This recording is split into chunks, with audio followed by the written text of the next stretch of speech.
Hello everyone, আজকে আমি আপনাদের সাথে শেয়ার করব দারুণ স্বাদের নিরামিষ একটা ইঁচড়ের রেসিপি, যেটা একটা সিক্রেট মশলা দিয়ে খুবই অসাধারণ হয়। তার জন্য দেখুন, প্রথমে আমি নিয়ে নিচ্ছি হচ্ছে কড়াইতে সরষের তেল। তেলটাকে ভালো করে গরম হতে দেবো। তেলটা যখন ভালো করে গরম হয়ে যাবে তখন হচ্ছে আমি এর মধ্যে অ্যাড করে দেবো হচ্ছে আলু। আলুগুলোকে দিয়ে আলুগুলোকে আমি ভালো করে লাল লাল করে একটু ভেজে নেবো। আপনারা চাইলে আলুটাকে না ভেজেও করতে পারবেন। সেক্ষেত্রে আলুটাকে হালকা বয়েল করে নিয়ে তারপরে হালকা তেলে সতে করে নিয়ে করতে পারবেন। আমি হচ্ছে এরকম তেলের মধ্যে আলুটাকে ভালো করে লাল লাল করে ভেজে নেব। আর আলুটা ভাজার সময় একটু সাথে লবণ দিয়ে দেবেন, তাহলে হচ্ছে লবণের টেস্টটা ভালো করে আলুর মধ্যে চলে যাবে। আমার সেই ভিডিওটা স্কিপ হয়ে গেছে, মানে আমি লবণ দিয়েছি অল্প করে, সেটা আর কি স্কিপ হয়ে গেছে, তাই সেটা আর আপনাদের সাথে আমি শেয়ার করতে পারলাম না। তো দেখুন, এবার হচ্ছে আলুগুলোকে আমি লাল করে ভেজে নিচ্ছি। ফ্রেন্ড, ইঁচড় কার কার আপনাদের ভাল লাগে আপনারা অবশ্যই আমাকে কমেন্ট করে জানাবেন। এবার দেখুন, আমার আলুগুলো ভাজা হয়ে গেছে। এবার এই আলুগুলোকে আমি তেলের থেকে তুলে নেব। এবার এই আলু ভাজা তেলের মধ্যে আমি অ্যাড করে দেব হচ্ছে ইঁচড়গুলোকে আমি হচ্ছে কেটে ধুয়ে পরিষ্কার করে রেখেছিলাম। লবণ হলুদ জলে ইঁচড়গুলোকে সেদ্ধ করে নিয়েছি। সেটার ভিডিওটা আর আপনাদের সাথে শেয়ার করা হলো না, যে ইঁচড়টাকে আমি কীভাবে সেদ্ধ করেছি। আমি বলে দিলাম, জলের মধ্যে লবণ আর হলুদ দিয়ে ইঁচড়টাকে হালকা করে সেদ্ধ করে নিয়েছি। পুরো একদম খেয়াল রাখতে হবে পুরো যাতে এটা কুক না হয়ে যায়। আমি আর ইঁচড়গুলোকে প্রেশার কুকারের মধ্যে দিয়ে একটা সিটি দিয়ে স্টিমটাকে বের করে দিয়েছিলাম, তাতেই আমার এঁচড়টা যেই পর্যায়ে আমি সেদ্ধ চাই সেই পর্যায়ে আর কি সেদ্ধ হয়ে গেছিলো। এবার ইঁচড় ভাজার সময় আমি এর মধ্যে অ্যাড করে দিচ্ছি হচ্ছে সামান্য ঘি দিয়ে ইঁচড়টা ভাজলে হচ্ছে ইঁচড়ের ফ্লেভারটা, ঘিয়ের সাথে ইঁচড়ের ফ্লেভারটা ভাল লাগে, বা যে কোনো রেসিপিতে একটু ঘি অ্যাড করলে সেই রেসিপির টেস্টটা তো ভালোই হয়, আর হচ্ছে সাথে গন্ধটাও খুব ভালো আসে। ওর জন্য আমি এঁচড়টা ভাজার সময় এর মধ্যে একটু ঘি দিয়ে দিলাম। আপনারা যদি পছন্দ না করেন তাহলে দেবেন না, কিন্তু আমার কথা শুনে আপনারা একদিন এরকম করে দেখবেন। আশা করছি আপনাদের সবারই ভাল লাগবে, বাড়ির সবাই খুব ভাল লাগবে। এবার হচ্ছে এঁচড়গুলোকে লাল লাল করে আমি ভেজে নেব। এঁচড়গুলো আমার ভাজা হতে থাক, ওদিকে হচ্ছে এঁচড় রান্না করার জন্য আমি একটা মশলা তৈরি করে নেব। তার জন্য নিয়েছি একটা মিক্সিং বলে এবার দিয়ে দেবো হচ্ছে মশলাগুলো রয়েছে আদা, এখানে দিয়ে দিচ্ছি হচ্ছে কাঁচা আর পাকা লঙ্কা আমি দিয়েছি। আপনারা চাইলে শুকনো লঙ্কাতেও রান্নাটা করতে পারেন। রান্নাতে শুকনো লঙ্কা দিলে তার টেস্টটা আর কি ভালো হয়, কিন্তু সেটা শরীরের জন্য ভালো না বলে আমি কাঁচা লঙ্কা দিয়ে রান্নাগুলো করি। এবার এর মধ্যে অ্যাড করে দিলাম হচ্ছে আদা, আর তার সাথে এই যে সিক্রেট মশলাটা, সেটা হচ্ছে জয়িত্রী। সামান্য এক টুকরো জয়িত্রী দিয়ে দেবেন, তাহলে দেখবেন এঁচড়ের হচ্ছে নিরামিষ এঁচড়ে খুব সুন্দর একটা ফ্লেভার আসবে। সেই ফ্লেভারেই হচ্ছে আপনাদের এঁচড়টা পুরোপুরি খাওয়া হয়ে যাবে। আর এর দিকে দিয়ে দিলাম ছোটো এলাচ, তার সাথে লবঙ্গ আর একটা হচ্ছে দারচিনি, আর তার সাথে হচ্ছে টমেটো দিয়ে মিক্সির মধ্যে একটা ফাইন পেস্ট তৈরি করে নিয়েছি। গোটা গরম মশলাই আমি দিই, যেহেতু আমি লবঙ্গটা সে মিক্সিতে বাটি না, ওটা হচ্ছে ফোড়নে ইউজ করবো।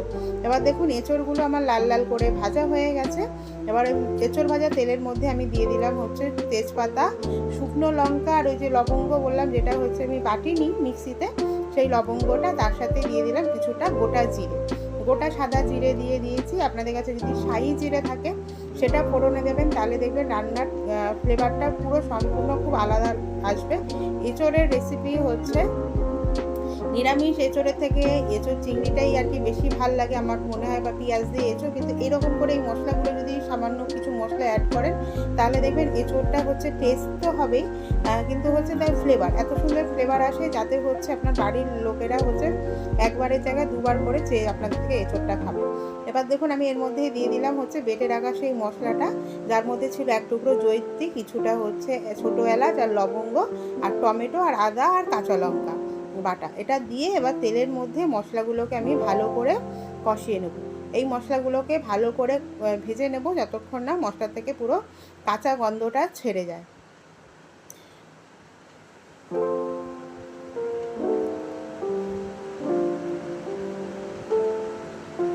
মশলাগুলো এবার হয়ে এসছে। এবার এর মধ্যে অ্যাড করে দেবো হচ্ছে গুঁড়ো মশলা, তার মধ্যে দিয়ে দিলাম হচ্ছে হলুদ, তার সাথে দিয়ে দেবো হচ্ছে কাশ্মীরি লঙ্কার গুঁড়ো, কালারের জন্য এটা অ্যাড করলাম, আর তার সাথে দিয়ে দেবো হচ্ছে জিরের গুঁড়ো।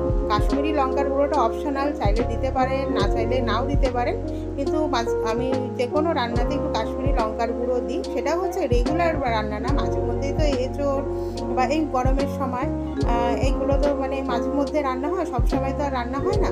তাই স্পেশাল মানে এটা একটা স্পেশাল রেসিপিই বলছি। তাই এঁচোড়টা যেদিনকে আমি রান্না করি কিছু কিছু যেগুলো আমি ভিডিও অ্যাকচুয়ালি আপনাদের সাথে শেয়ার করি সেগুলোতেই আমি একটু কাশ্মীরি লঙ্কার গুঁড়ো দিই। তার সাথেই দিয়ে দিলাম হচ্ছে লবণ। আপনারা যদি পছন্দ না করেন দেবেন না, তাতেও কিন্তু কোনো টেস্টের কোনো ফারাক হবে না, কিন্তু কালারটা একটু কালারের একটা ফারাক আসবে। এছাড়া আর কোনো হচ্ছে কাজ নেই কাশ্মীরি লঙ্কার গুঁড়োতে। যেহেতু আমি ভিডিওর জন্য করি, ডেলি বেসিসে যেই আমি ঘরোয়া রান্নাগুলো করি, মানে যেগুলো আমাদের নিত্যকার খাবারের জন্য, তাতে আমি খুব সহজে একটা কাশ্মীরি লঙ্কার গুঁড়ো ইউজ করি না। আপনারা আমার থালার রেসিপি, থালার শর্ট ভিডিও আমি দিই, মানে খাবার থালি যেগুলো, সেগুলো আপনাদের সাথে শেয়ার করি, আপনারা দেখবেন। আমি কিন্তু সেগুলোতে খুব একটা রেগুলার বেসিসে যেই রান্নাগুলো থাকে ওতে কাশ্মীরি লঙ্কার গুঁড়ো একদম ইউজ করি না। এবার এর মধ্যে অ্যাড করে দিয়েছি হচ্ছে এঁচোড় আর হচ্ছে আলু, ভেজে রাখা এঁচোড় আর হচ্ছে আলুগুলোকে দিয়ে এগুলোকে একটু মশলার সাথে ভালো করে কষিয়ে নেব, যাতে প্রত্যেকটা মশলার ফ্লেভার এর মধ্যে ভালো করে চলে আসে। দেখুন মশলাগুলোকে দিয়ে আমি পুরো ভালো করে কষিয়ে নিচ্ছি। এবার এর মধ্যে আমি অ্যাড করে দেব হচ্ছে এগুলো ভাজা হয়ে গেছে, ভালো করে মশলার সাথে কষানো হয়ে গেছে, অ্যাড করে দেবো হচ্ছে গরম জল। যে কোনো রান্নাতেই হচ্ছে গরম জল ইউজ করার চেষ্টা করবেন, তাহলে কিন্তু সেই রান্নাটা হচ্ছে খুব ভালোভাবে কুকও হয় আর হচ্ছে তার টেস্টটাও ভালো আসে। অনেক সময় এমনি জল দিলে কি হয়, কিছু কিছু রান্না দেখবে একটা পাঞ্চে ভাব থেকে যায়, কিন্তু এরকম রান্নাতে একটু গরম জল অ্যাড করলে সেই রান্নার কিন্তু টেস্টটাই কিন্তু একটু আলাদা ধরনের হয়। অবশ্যই আপনারা যদি সম্ভব হয় তাহলে হচ্ছে একটু গরম জল সব রান্নাতেই অ্যাড করবেন। কিছু কিছু ডেলি রান্নাতে হয়তো আমরা চটজলদি যে রান্নাগুলো করি সেখানে আমারও হয়, আমিও কাঁচা জল দিয়েই সেই রান্নাগুলোকে করে ফেলি, কিন্তু মাঝে মধ্যে মানে বেশিরভাগ রান্নাতেই আমি হচ্ছে গরম জল ইউজ করি। এবার এটাকে ভালো করে ফুটিয়ে নিয়ে ঝোলটাকে আমি শুকিয়ে নেবো। এবার নামানোর আগে, যেহেতু এটা একটা নিরামিষ রেসিপি, আমি এর মধ্যে কিছুটা চিনি অ্যাড করব। চিনিটা যদি আপনারা পছন্দ না করেন তা দেবেন না, নিরামিষ রান্নাতে একটু মিষ্টি দিলে ভাল লাগে আর কি, ওর জন্য আমি দিচ্ছি। আর নামানোর আগে আমি এর মধ্যে আর কিছু আলাদা করে গরম মশলা, ঘি অ্যাড করলাম না। আপনারা যদি চান তো নামানোর আগে একটু আলাদা করে ঘি আর গরম মশলা অ্যাড করে দেবেন। ঘি গরম মশলা দিলে হচ্ছে স্বাদে গন্ধে হচ্ছে অতুলনীয় হয় যে কোনো রান্না। তো আপনারা যদি পছন্দ করেন দেবেন, আমি আর কি আর দিলাম না, এইভাবেই আর কি নামিয়ে নিলাম। তো ফ্রেন্ড, কেমন লাগলো রেসিপিটা অবশ্যই আপনারা আমাকে কমেন্ট করে জানাবেন। আর যদি ভালো লেগে থাকে আমার চ্যানেলটাকে একটু নতুন করে ভিজিট করলে একটু সাবস্ক্রাইব করে দেবেন, পাশে থাকা বেল আইকনটা প্রেস করে দেবেন, যাতে আমি নতুন করে ভিডিও ছাড়লে আপনাদের কাছে নোটিফিকেশন পৌঁছে যায়। আর ফ্রেন্ড অ্যান্ড ফ্যামিলির সাথে আমার রেসিপিটাকে অবশ্যই আপনারা একটু শেয়ার করে দেবেন। থ্যাংক ইউ সবাইকে, সবাই খুব ভালো থাকবেন, সুস্থ থাকবেন। আবার দেখা হবে আপনাদের